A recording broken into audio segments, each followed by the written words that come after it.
No niin, siihen oli 3 syytä.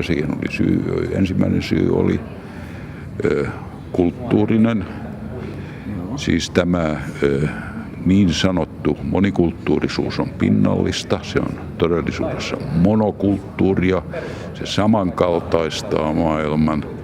Se ei siis palvele sitä, että maailma olisi mosaikki erilaisia kulttuureita. Mistä se johtuu?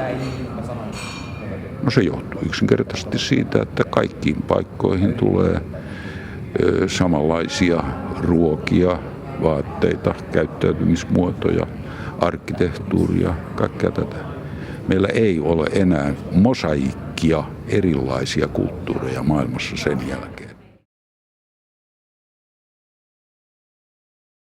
Toinen asia on puhtaasti taloudellinen ja liittyy lähinnä niihin maihin, joista porukka on lähdössä. Mä tunnen Afrikan erittäin hyvin ja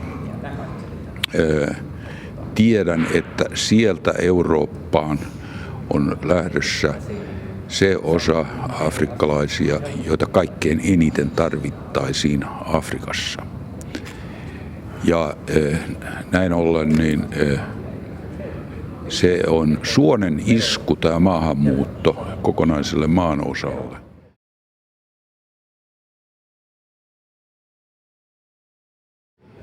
Ja meillä taas niin se aiheuttaa tietyn tyyppisen yhteiskunnallisen vinoutuman, koska usein nämä ihmiset, jotka sieltä tulee, ei toimi sellaisissa ammateissa, joihin he on koulutettu, vaan toimii paljon alemmalla tasolla ja kilpailee sitten työpaikoista taksikuskien ja siivoojien ja muiden kanssa. Tämä on siis se taloudellinen perustelu. Ja kolmas perustelu, jota mä pidän kaikkein tärkeimpänä oikeastaan, on ympäristön tuhoutuminen. Silloin kun suositaan sitä, että ihmiset muuttaa pois niiltä seuduilta, jotka on kaluttu loppuun, niin ei ajatella pidemmän tähtäyksen tulevaisuutta. Pitäisi auttaa pikemminkin kehitysavussa ihmisiä pitämään kunnossa niitä alueita, joissa he asuvat, niin että niiden ei tarvitsisi muuttaa sieltä minnekään. Nämä 3 syytä on ne keskeiset syyt, mistä syystä niin mä pidän tämmöistä maahanmuuttoprosessia niin erittäin tuomittavana kaiken kaikkiaan.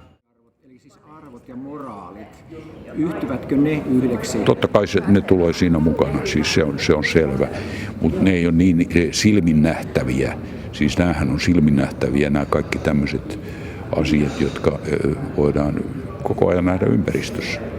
Okei, mutta onko niin kuin esimerkiksi afrikkalainen kulttuuri tai islamilainen kulttuuri yhteensopiva tämän länsimaisen kulttuurin kanssa? Tuleeko siitä törmäyksiä? Todennäköisesti tulee käymään niin, että kaikki omaksuu semmoisen mössökulttuurin, jossa on osia näistä kaikista. Ja en tiedä sitten,